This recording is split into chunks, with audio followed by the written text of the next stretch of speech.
having to take glasses off to put safety glasses on to cut, and then take the safety glasses off, put the regular glasses on to read a measurement, take the glasses off, put the and you're doing that 50 times an hour, and that's just ridiculous. Sure. So I wanted full range lenses. Yeah.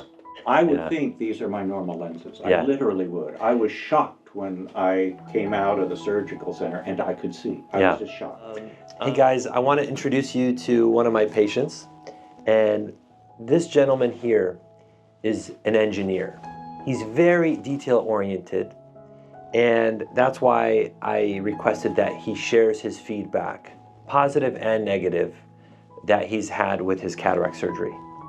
You found me on YouTube, right? Yes, I found you on YouTube.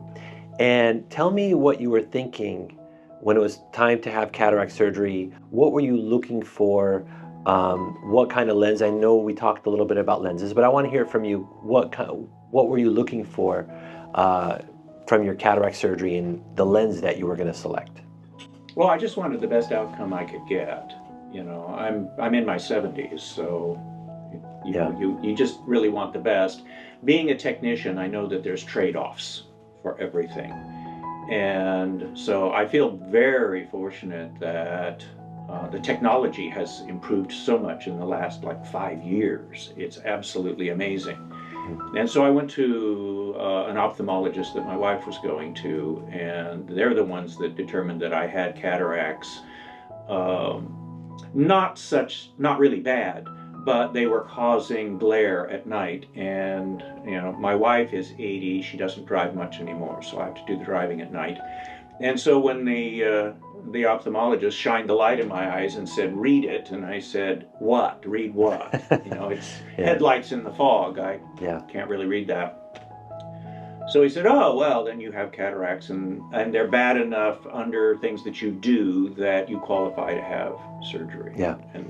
And were you looking to be free from glasses? Yes, I looked at it because I was given a choice by the other ophthalmologist of the monofocal, which would be paid for totally by insurance, an extended depth of field, like the Vivity, and then his only full range lens was the Panoptics.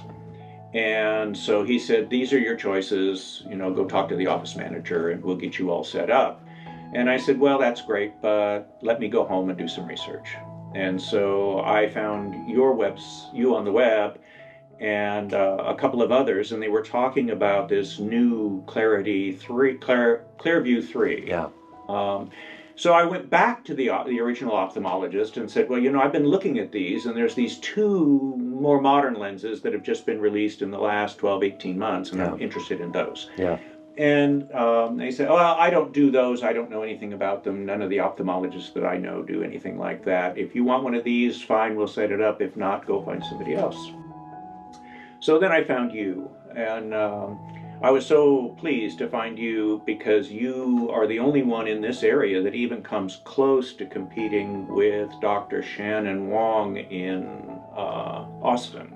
Yeah. He has a lot of stuff out there, and so it was both you and he that got me going, okay, maybe this ClearView is probably the best for mine. Yeah. I do a lot of work in the shop.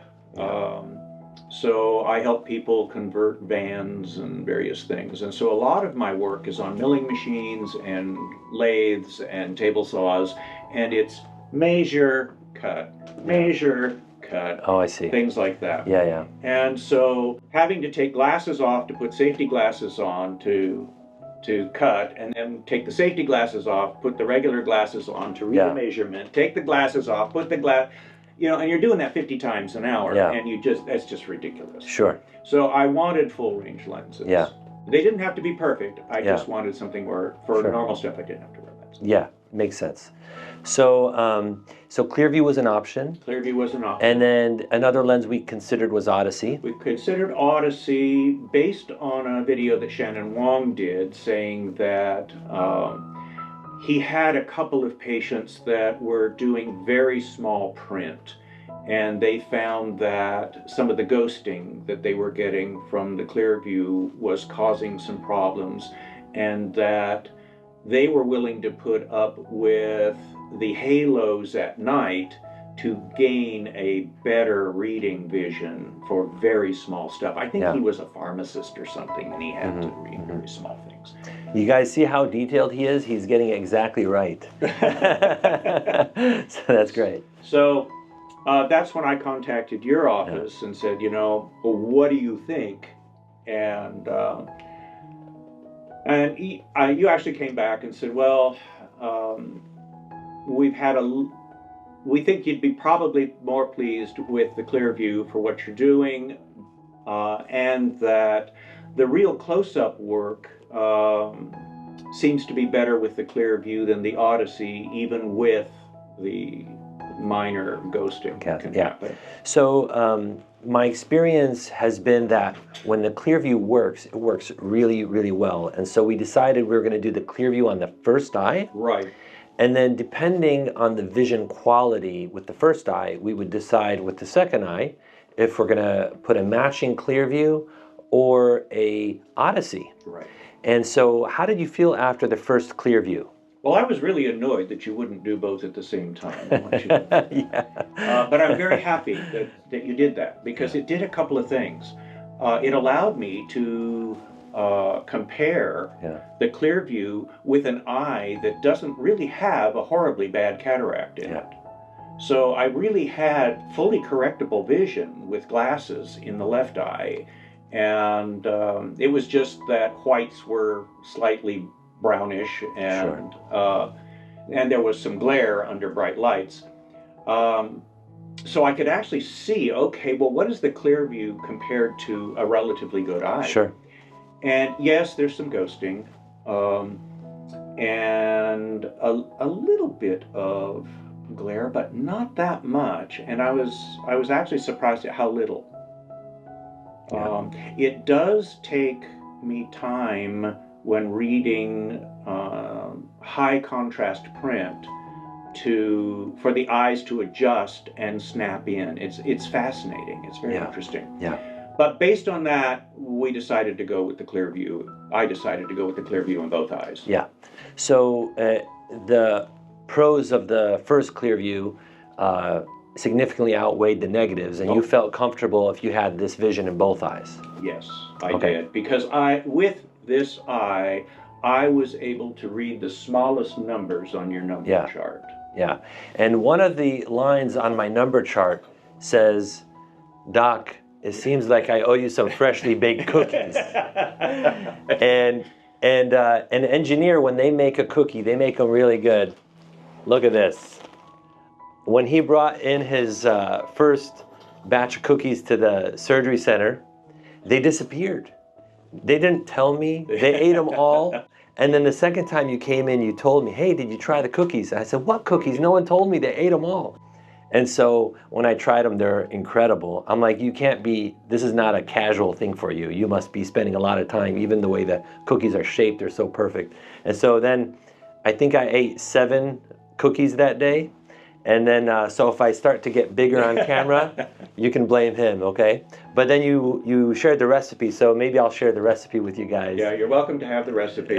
These are coconut macadamia nut, and one of the ladies, the pre-op nurses, asked for those. So I took them a batch on Monday. Oh my God. How many cookies do you make a year? Well, I don't make that many now, probably 20, 30 dozen. Okay. But I used to make hundreds of dozens. Oh, wow. Because my company would have charitable contributions, and they wanted to deduct from my check. And I said, no, but I will bake you cookies for the bake sales. Okay. And so I think the biggest year I made 10,000 cookies. Oh, wow. 10 or 12,000 cookies. And they sold them for $1 each. Got it. Well, they are awesome. These days, people will sell these for $3, $4 each, you know? They're good. But how did you feel with the ClearView after both eyes? Now, one eye has been done for a week, and the other one's been a few weeks, I think. All right? How are you doing so far? Well, I think you cheated and put a slightly better reading lens in one eye and a slightly better distancing lens in the other eye. But it's really fascinating. When I'm looking at black text on white, like on a computer screen, and it's normal sized text, say 10 point, something like that. When I first look at it at a reading distance, I see the ghosting, and then it sort of floats off the page and then snaps in, and there's no ghosting. It's perfect. So you're adapting to that, basically. So I seem to be adapting to it. And and as I'm turning pages or moving, you know, it'll slightly go out and then it snaps right back in. Got it. It's absolutely amazing. I was shocked when the ghosting went away. It just goes away. Yeah. How about your vision for driving? I was out at a birthday party Sunday, and we came home at 11 o'clock at night. No halos, a slight bit of ghosting, and I mean very, very slight. I have to look for it. Yeah. Some of the cars now have a strip of LEDs down the sides. Yeah. Okay. Like a flare. I can just see that there's a slight another strip, maybe a half an inch or an inch over, that goes down. That's all I see. Yeah. And I have to look for it. Sure. I don't notice it. One thing you'll get a kick out of, you know those patio lights that are popular now. They're on a thick cable, and they hang down and have a bulb. Yes. And the newer ones are LEDs, so they have this filament in them, right? And it's just a long filament. They had that at the birthday party. And so I'm sitting there, and of course I'm doing the lizard thing, testing one eye and the other eye. And I noticed that when I looked at these, there was an angel wing flare at the just very small, and it looked like Tinkerbell. Right in time for the holidays. Exactly like so you had this bright light and these two little feathers that came out to the side. It looked just like Tinkerbell. Yeah. But are you comfortable driving at night? Yeah. Better than with my glasses and my other eyesight. Got it. Far better. Okay, and then how about watching TV?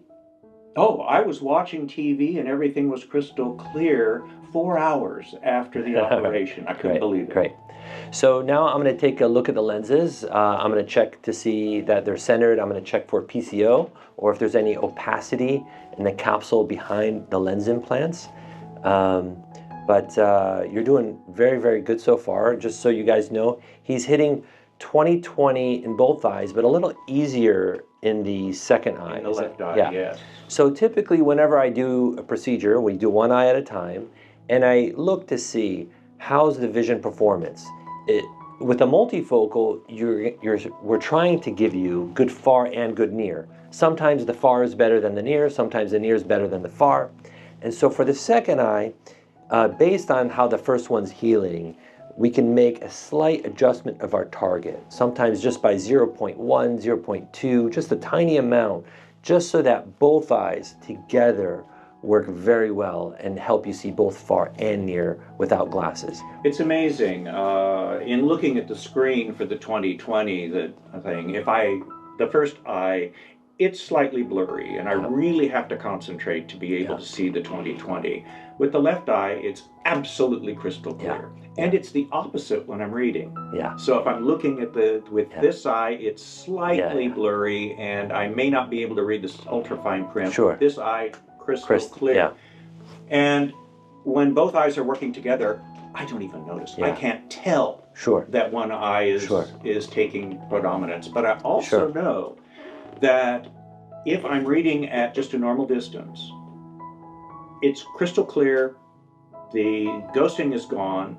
If I cover one eye, the ghosting comes back. If I cover the other eye, the ghosting comes back.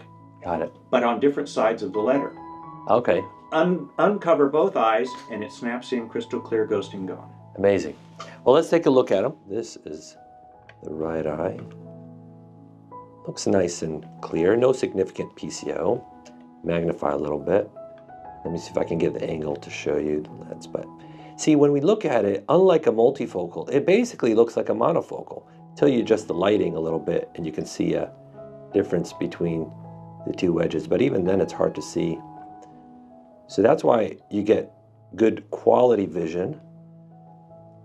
But it's a refractive multifocal, which is why you notice some ghosting around high contrast things. But yeah, it looks great. Let me check the other side.